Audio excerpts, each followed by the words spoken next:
अध्यक्ष महोदय, AI तंत्रज्ञान येणार आहे, त्यामध्ये कीटकनाशकं कोणती वापरावीत, कोणत्या पिकाला पुढच्या वर्षी चांगलं उत्पन्न येणार आहे, त्याचा हमी भाव काय असणार आहे, या संदर्भामध्ये सुद्धा आपल्याला माहिती मिळणार आहे.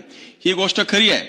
परंतु अध्यक्ष महोदय, हे सगळं करत असताना जो आता शेतकरी आत्महत्याचा विषय आहे तो आपण दुर्लक्षित करतोय.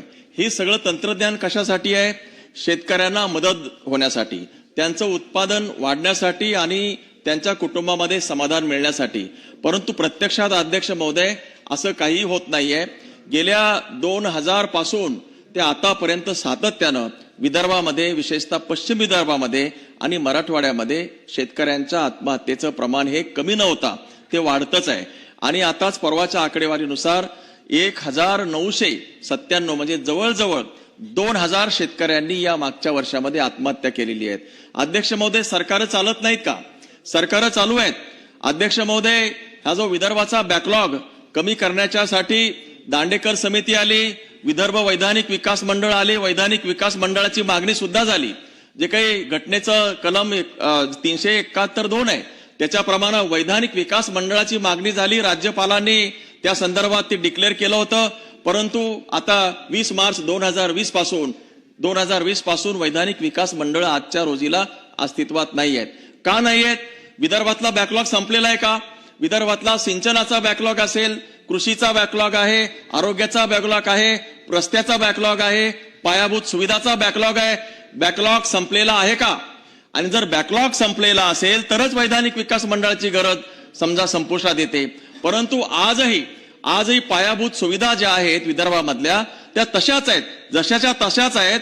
आणि वैधानिक विकास मंडळाची मागणी करणारी मंडळी जी, आता मी त्या दिवशी बोललो की सुधीर मुनगंटीवार साहेब होते, BT देशमुख या सभागृहानं पाहिलेले आहेत, वरच्या सभागृहानं, आणि खाली मुनगंटीवार साहेब आणि माननीय तेव्हाचे देवेंद्र फडणवीस यांनी वैधानिक विकास मंडळ, स्वतंत्र विदर्भ याची सातत्यानं मागणी केलेली आहे. का केलेली आहे मागणी?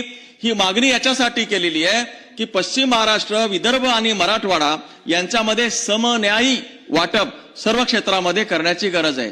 हे जे समन्यायी वाटप कशामध्ये आहे? ह्या सगळ्या क्षेत्रामध्ये 9 क्षेत्र त्या ठिकाणी आयडेंटिफाय केले होते.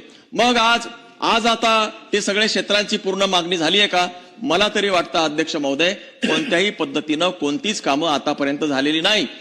सिंचनाचा बॅकलॉग तसाच आहे, रस्ते, पायाभूत सुविधा तशाच आहे. मुख्यमंत्री महोदयांचं मी नेहमी अभिनंदन करतो की त्यांनी समृद्धी मार्ग काढून जे काही विदर्भ आणि पश्चिम महाराष्ट्र म्हणजे मुंबईचा सेतू त्यांनी साधला. ही अतिशय चांगली गोष्ट झाली. परंतु हे झाल्यामुळे विदर्भाचे प्रश्न मिटलेत का? हे प्रश्न मिटले नाही. आणि म्हणून ज्या माननीय मुख्यमंत्री महोदयांनी समन्यायी तत्वाची मागणी सर्व क्षेत्रामध्ये अगोदर केलेली आहे आणि त्यांचं नेतृत्व याच विषयावरती पुढे आलेलं आहे, आज मुख्यमंत्री महोदय हे सगळे विषय आज दुर्लक्षित का करतायत? आणि म्हणून जे काही मी मागे पण बोललो, काही गावामध्ये स्मशानभूमीच नाहीयेत. ही गावं आज आपल्या ग्रामीण भागामध्ये स्मशानभूमी नसलेली, माझ्या एकट्या मतदारसंघामध्ये स्मशानभूमी नसलेली 20 गावं आहेत.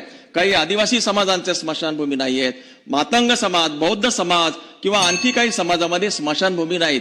आणि म्हणून असे पायाभूत प्रश्न आहे. अंगणवाड्यांच्या इमारती नाही, शाळांना इमारती नाही आहेत, त्याच्यानंतर अभ्यासिका नाही, सगळ्या ज्या काही बेसिक सोयी सुविधांचा गैरअभाव आहे. अध्यक्ष महोदय, शेत रस्ते, पानंद रस्ते याच्या संदर्भात आजही आपण महाराष्ट्र कुठल्याही पद्धतीनं कोणत्याही दिशेने जात असला तरी मला असं वाटतंय जो खरा महाराष्ट्र आहे तो अद्याप दुर्लक्षित आहे.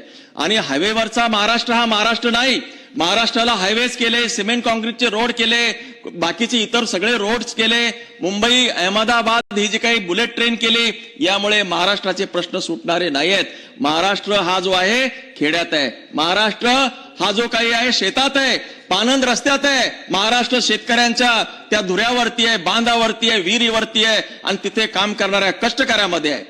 मग आता महाराष्ट्र जो काही असा महाराष्ट्र असताना हे जे काही विदर्भ वैधानिक विकास मंडळ जी होती ती एक आशेची किरण होती. आणि माझी या माध्यमातून सरकारला, सगळ्या सदस्यांना जाणीव करून द्यायची की ज्या कारणासाठी जे काही 371(2) जे काही आपण वैधानिक विकास मंडळ आणली होती ती त्याला मुदतवाढ मिळाली नाही. मुदतवाढ कोणी दिली नाही? या सरकारनेच दिली नाही. पूर्वी मुदतवाढ होती आणि कुणी जरी दिली असली हा प्रश्न नाहीये. आणि म्हणून विदर्भ वैधानिक विकास मंडळ असेल, मराठवाड्याचं विकास मंडळ असेल, वैधानिक विकास मंडळ, ही वैधानिक विकास मंडळ सुरू केल्याशिवाय तिथली तात्कालिक पायाभूत जी काही सुविधा आहेत त्या पूर्ण होणार नाहीत. आणि म्हणून यासाठी शासनानं आपण आता झोपेतून खाडकन जागं व्हावं आणि यासाठी प्रयत्न करावा, तसं आश्वस्त आम्हाला करावं, अशा प्रकारची विनंती मी या माध्यमातून सरकारला करतो. माझे शब्द थांबवतो. जय हिंद, जय महाराष्ट्र.